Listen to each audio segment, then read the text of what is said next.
Last time on Batman, our superhero critic had to deal with psychotic Tim Burton clowns, a penguin turned mayor, a Catwoman out for revenge, a psychotic ex-girlfriend who has resurfaced, and Arnold Schwarzenegger and bat nipples.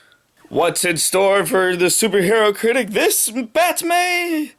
Stay tuned! Hello there, chums. I'm your Superhero Critic, and I'll stay super as long as you stay awesome. Last year with Batman, I covered the two Tim Burton films, the atrocity that is Batman and Robin, thanks to the Joker, and of course, Mask of the Phantasm. This year, I'm not going to skip to anything. We're going to go back to the campiness that is the 1960s with Adam West and Burt Ward's Batman the Movie. Enjoy!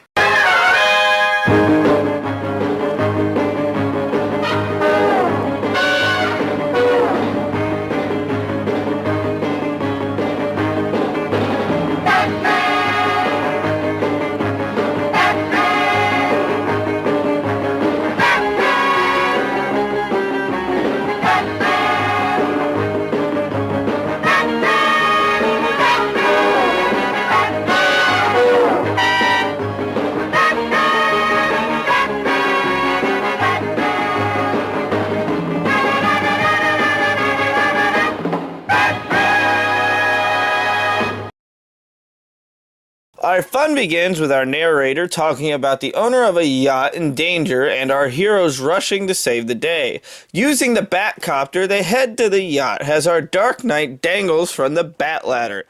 As he is lowered into the water, a friend decides to join the party.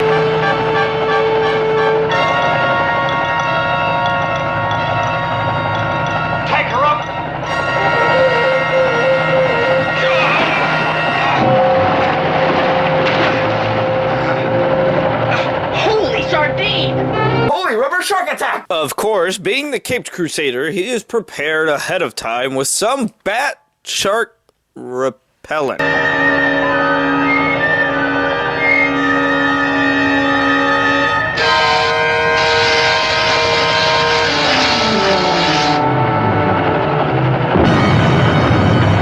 Okay, one. Bat shark repellent? Really? That's just completely stupid. That's almost as stupid as this. Not as stupid, but almost. And two, the shark exploded. Later on, it reveals that the shark ate explosives. Only 5 minutes in and I can't stand the campiness. We then have a press conference talking about the yacht that magically disappears. We meet a woman who asks our duo to remove their mask, which we all know they won't do.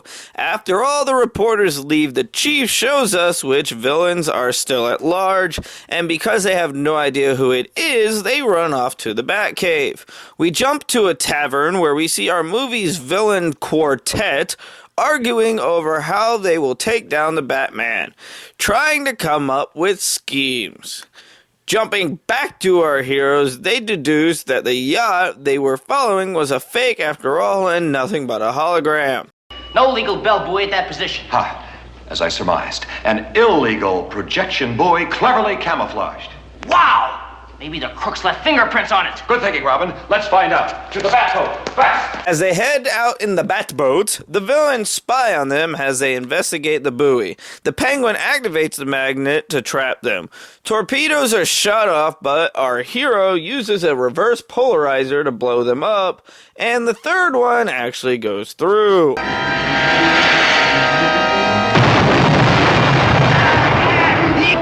Gosh, Batman. Nobility of the almost human porpoise. True, Robin. It was noble of that animal to hurl himself into the path of that final torpedo. He gave his life for ours. So an animal jumped in front of the missile, and they couldn't even show it.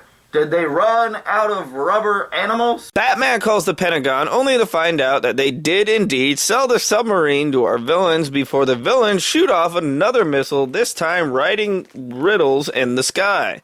Of course, our heroes crack the riddles and figure out the villains are working together. At the villains' headquarters, the Riddler comes up with a plan to lure a millionaire into a hostage situation using all of the villains' motifs. The problem is the person they decide to kidnap. I know the perfect victim. I know the perfect victim. I know the perfect Bruce Wayne. The millionaire head of that disgusting, do-gooding Wayne Foundation. I don't believe your plan will work. Our villainess goes right to Wayne and of course cons him into thinking the Riddler is after her. So our heroes decide Bruce Wayne will go on the date with Robin following behind just in case. During the date, Robin comes up with the idea of flashing the bat signal to give the villains the idea that the heroes are on their way somewhere else. Our villains then make their way via rocket-powered umbrellas. And we thought riding a vacuum in Hocus Pocus was bad.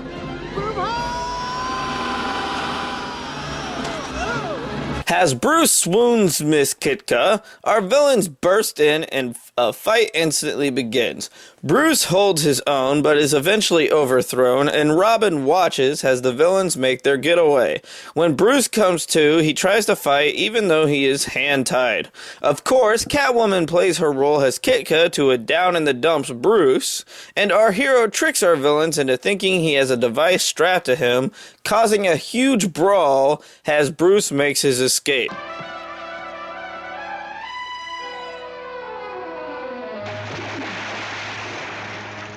With the Riddler's plan failed, it's now the Penguin's turn to make a plan which involves the device they had stolen to begin with, as Penguin starts dehydrating his men into dust.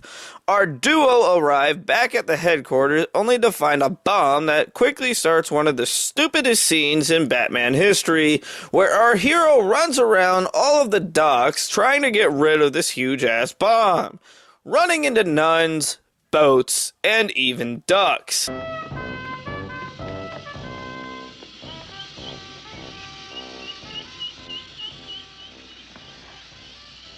Some days you just can't get rid of a bomb. Fuck the ducks! Come on, dude, just throw the bomb! It's not like Peter's gonna mess with you, you're Batman! After finally getting rid of the damn bomb, the Penguin shows up dressed as the Commodore, but our heroes see through his crappy disguise. But to get closer to our villain, our heroes go along with everything and actually allow him into the Batcave. It does not take long for Penguin to rehydrate his pirate minions and attack the duo. But from chemical imbalances, the pirates begin to disappear.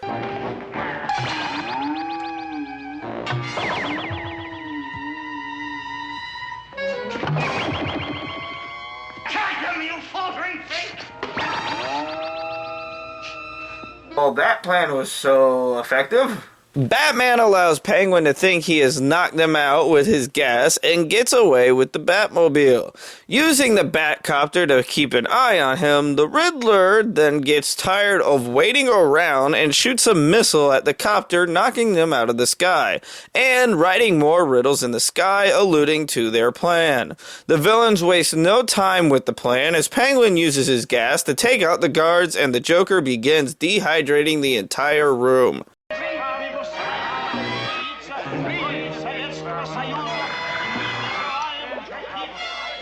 Gentlemen, it has always been our policy to maintain Of course, our heroes are too late as the villains use Kitka and the members has a scapegoat to get away. But the chase is on as the dynamic duo follow our villains in the Batboat. After the villains give them everything they have, our heroes give them better attacks until they are forced to resurface from the water. The final battle begins as everyone begins to fight and take a dive into the water.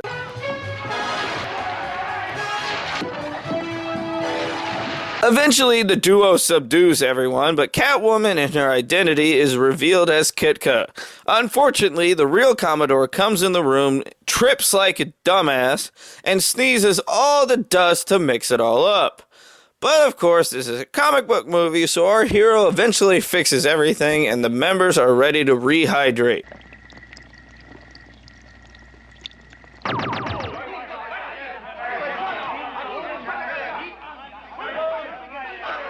Success!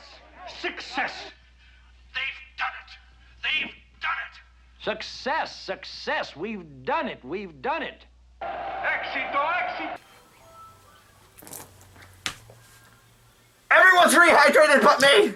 Our movie ends with the members being turned back to normal, or as normal as they can get, since all of their minds have been scrambled with everyone speaking different languages than they normally did. And of course, our heroes slip away from the confusion. So there you go. The 1960 campiness of hell. Yes, it's campy. Is it a good movie? I personally enjoy the film because of the campiness and because it personally holds a childhood nostalgia for me. But that being said, yes, it feels like you're watching the show. So, without further ado, let's move on to next week's Batman-related review. And what better way than to get rid of the campiness and bring in the Dark Knight who needs a lozenge by starting the Nolan trilogy. What's in store for our superhero critic next week when he starts the Nolan trilogy? Stay tuned to find out. Same Batmay time, same Batmay channel.